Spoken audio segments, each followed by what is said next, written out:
हमारे देश के अंदर फिलहाल एक ऐसी बीमारी जन्म ले चुकी है जो शायद दवा खाकर बनी है।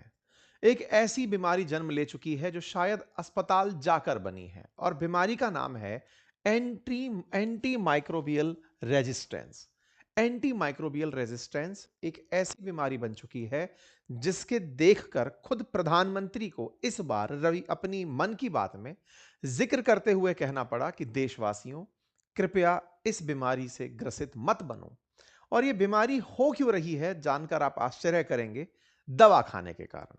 अर्थात आप दवा खाते हैं इस सही होने के लिए, बीमारी से बचने के लिए, लेकिन दवा खाने से आप बीमार हो जा रहे हैं। दवा खाने से बीमार होना हमारे देश की एक बड़ी चुनौती और समस्या बन चुका है।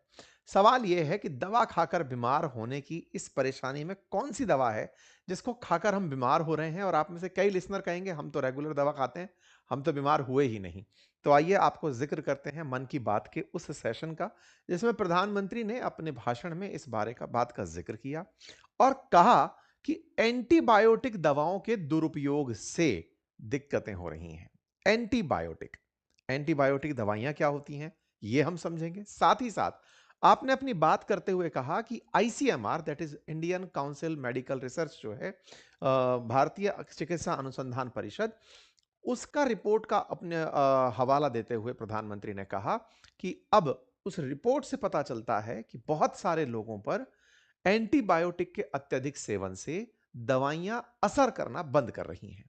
आईसीएमआर के निष्कर्षों से पता चलता है कि एंटीबायोटिक्स जब लापरवाही या बिना डॉक्टर के पर्चे से ली जा रही हैं तो संक्रमण को ठीक करने की बजाय उन्हें फैलाने में योगदान दे रही हैं, क्योंकि बैक्टीरिया उपचार के प्रति प्रतिरोधी बनता जा रहा है। इस बात का जिक्र उन्होंने मन की बात के दौरान किया। क्या कहानी है ये? मतलब दवा खा रहे हैं, एंटीबायोटिक खा रहे हैं, डॉक्टर के पास जाकर के खा रहे हैं, नहीं जाकर खा रहे हैं। कहानी क्या है? ये किस तरह से असर डालती है? अब उसको हम डिटेल में लेते हैं। मन की बात से नहीं, उसके बाद भी चर्चा में रही, डब्ल्यूएचओ की भी रिपोर्ट रही, न्यूज़ चैनल्स में भी इन दिनों बहुत ज़्यादा सुर्खियों में है, दवा खा के बीमार होना, अस्पताल जाकर बीमार होना। होता क्या है? बीमारी के लिए हमारे शरीर में कुछ परजीवी जिम्मेदार होते हैं, पैथोजेंस जिन्हें आप कहते हैं। जब वो हमारे शरीर पर अटैक करते हैं और हमारा शरीर जब रोग प्रतिरोधी क्षमता में अपने आप को मजबूती से खड़ा नहीं पाता, तो हम उन बीमारियों के चपेट में आ जाते हैं। So simple as that. जब आप उन बीमारियों की चपेट में आते हैं तो बीमारी के लिए जिम्मेदार कारक तलाशते हैं कि भाई बैक्टीरिया के कारण बीमारी हुई है कि वायरस के कारण बीमारी हुई है। जब बैक्टीरिया और वायरस को आप जिम्मेदार के रूप में तलाश लेते हैं तब पता चलता है कि अगर बैक्टीरिया के कारण बीमारी है तो चलो मैं बैक्टीरिया को मारने वाली ड्रग खा लेता हूं, या वायरस के कारण बीमार हुआ हूं तो वायरस को मारने वाली बायोलॉजी में वायरस के बारे में कहा गया है कि ये तो मरते ही नहीं है, बैक्टीरिया को चलो मार देते हैं। बैक्टीरिया को मारने के लिए चलो एक काम बैक्टीरिया को मारने के लिए एंटीबायोटिक्स का उपयोग किया जाता है। एंटीबायोटिक्स बैक्टीरिया के लिए उपयोग की जाती है। यह सबसे जरूरी बात है जो आपको पता होनी चाहिए। और हमारे जीवन में बहुत से लोगों को सामान्यतया होने वाला सर्दी, जुकाम, फ्लू जिसे आप कहते हैं, वो वायरस के कारण होता है। निमोनिया जैसी बीमारियां वायरस के कारण होती हैं। यूरिन इन्फेक्शन जैसी बीमारियां वायरस के कारण सामान्यतया होती हैं। ऐसे में जब आप अपनी सर्दी, जुकाम, खांसी, बुखार जैसी साधारण बीमारियों के लिए जो वायरस जनित बीमारियां हैं सामान्यतया, उनके लिए अगर आपने बैक्टीरिया को मारने वाली दवा खा ली तो वायरस के शरीर पर तो कोई असर ही नहीं हुआ। तो ऐसे में आपने बैक्टीरिया के लिए एंटीबायोटिक खाया, वायरस पर कोई असर नहीं हुआ, आपका शरीर ऑलरेडी कमजोर है इस समय क्योंकि आप बीमार हैं, तो आपके शरीर में जो छोड़ा बहुत बैक्टीरिया उपलब्ध था, जिसकी कोई गलती नहीं थी, जिसने आपको बीमार नहीं किया हुआ था, आपने उसे भी मार दिया। आपने एंटीबायोटिक ऐसे समय पर खा लिया, बोले सर क्लीनिंग कर ली ना अपने शरीर में, अब बैक्टीरिया भी मार दिया, बहुत बढ़िया। लेकिन आपने अपने शरीर का बैक्टीरिया मारा, उस बीच में एक कलाकार बैक्टीरिया ऐसा था जो कि इस मजबूती में था क्योंकि आपका शरीर कमजोर था, वो एकदम तंदुरुस्त होकर बैठा था और वो कहता है कि मैं आपकी इस एंटीबायोटिक से नहीं मरने वाला। उसने एक विशिष्ट प्रकार की क्षमता अपने अंदर विकसित कर ली जिसे जेनेटिक म्यूटेशन कहते हैं। उस माध्यम से उसने अपने अंदर इस तरह का परिवर्तन कर लिया, उत्परिवर्तन कर लिया कि अब उसे दवा ने असर नहीं किया। जो जेनेटिकली म्यूटेट हुआ बैक्टीरिया है, अब वो जिंदा है, आपकी दवा का उस पर असर नहीं हुआ है, कमजोर बैक्टीरिया मारा जा चुका है, हॉरिजॉन्टल ग्रो करते हुए इन्होंने अपनी पीढ़ी को बड़ा कर लिया है। यानी कि ऐसे बैक्टीरिया अब आपके शरीर में फैलने शुरू हो गए, जिसने दवा को मुकाबला कर लिया है। वो ऐसे राक्षस बन गए जिस पर किसी तीर का असर नहीं हो रहा, और अब वो लगातार फैलते जा रहे हैं। और ये फैलते हुए असंख्य की संख्या में बैक्टीरिया आपके शरीर में अब रोग करने के लिए तैयार हैं। आपकी इंटरनल रोग प्रतिरोधक क्षमता जैसे ही कमजोर होती है, ये आपके शरीर पर प्रभावी हो जाते हैं, और आपका अब इनको मारने के लिए भी दवा खाना कोई असर नहीं डालता। लेकिन इसके पीछे का जिम्मेदार कारण कौन था? तो आंसर है अत्यधिक एंटीबायोटिक का सेवन। आपने अत्यधिक एंटीबायोटिक का सेवन करके अपने शरीर में ही बैक्टीरिया को इतना मजबूत बना लिया कि अब उस पर आने वाला बाहर से मतलब जो दवा है उस पर असर करना बंद कर गई है। ये बैक्टीरिया जो आपके शरीर को बिगाड़ रहा है, अब ये सुपर बग बन चुका है। आपके शरीर में ये काम इस तरह कर रहा है कि मैं अब ताबे से बाहर जा चुका हूं, अब मैं किसी के नियंत्रण में नहीं आऊंगा। इसी कारण से शरीर में उपलब्ध बैक्टीरिया आपको अत्यधिक बीमार करता है। इसी की चिंता फिलहाल की गई है। इसे ही एंटी माइक्रोबियल रेजिस्टेंस के रूप में रिकॉग्नाइज किया जा रहा है। साथियों, अक्सर आप में से और हम जैसे ही लोग होते हैं समाज में, ये लोग बिना डॉक्टरी सलाह के ओवर द काउंटर जाकर ओटीसी सीधा बिना प्रेस्क्रिप्शन दिखाए दवा दुकान से बीमारी का दवा मांगते हैं। दुकानदार भी हमारा या तो जानने वाला होता है, व्यवहारी होता है, या प्रभाव में होता है, या फिर बेचारे को सेल्स करनी ही है, सामान तो बेचना ही है। वो आपसे आपके पूछे हुए लक्षणों के आधार पर आपको दवा बेच देता है। दवा बेचते समय आपको 1% भी यह आवश्यकता नहीं रखती कि मेरे शरीर के वाइटल्स क्या कहते हैं, शरीर की रिपोर्ट्स क्या कह रही हैं।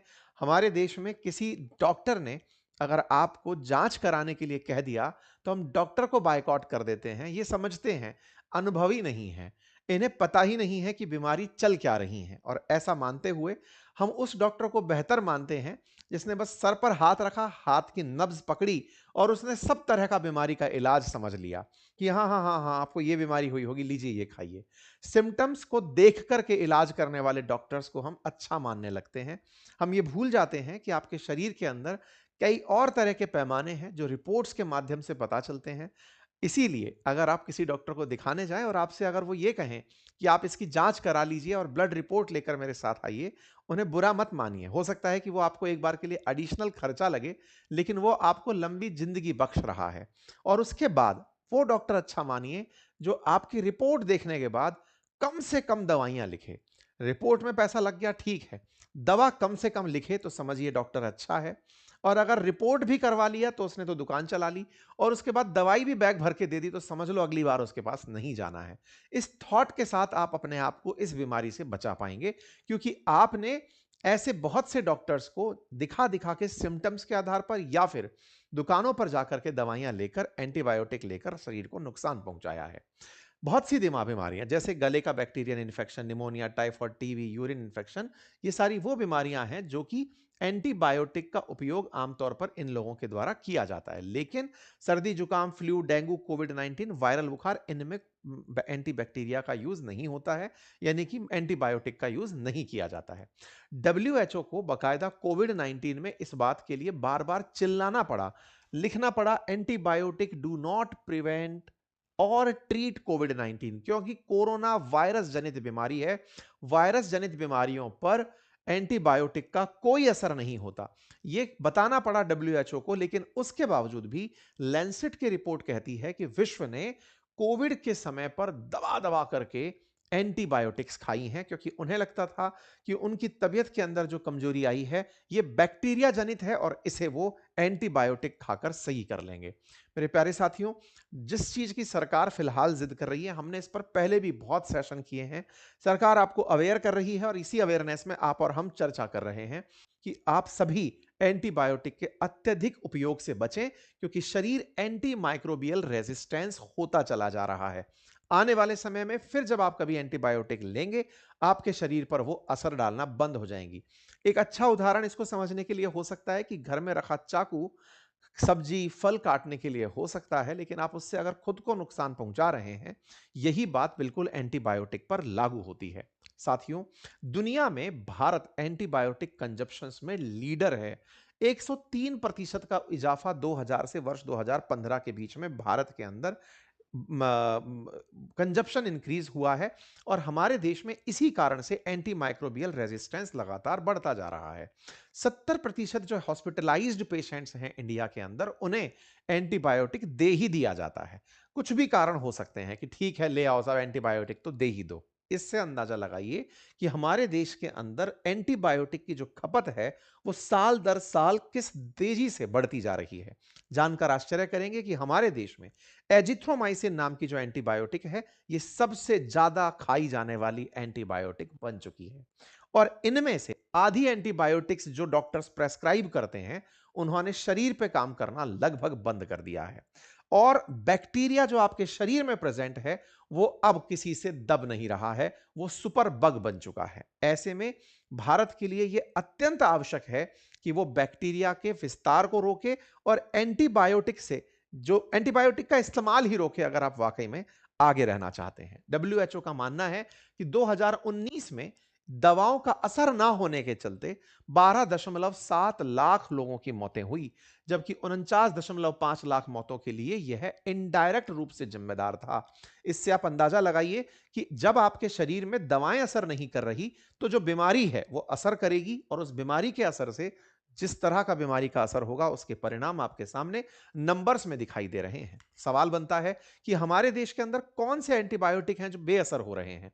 तो सिप्रोफ्लॉक्सिन दवा जो है वो अब ई कोलाई बैक्टीरिया पर मात्र 39% ही असर डाल रही है। मेरोपेनम ऐसी एक पूरी लिस्ट है, मैं आपके सामने दिखाता हूं।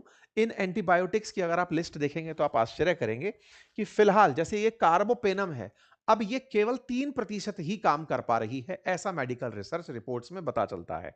मतलब ये खाना और ना खाना बराबर है, शरीर पर कोई असर नहीं डाल रही है, जनरलाइज हो गई है। हमारे शरीर में बैक्टीरिया इतना सुपरनेचुरल तरीके से सबके अंदर एक जैसा रिएक्ट कर रहा है। सिप्रोफ्लेक्सिन मात्र 39% असर डाल रही है, मेरोपेनम 52% असर डाल रही है, ऑक्सीसिलिन 33% दे रही है, एजिथ्रोमाइसिन 75% असर डाल रही है।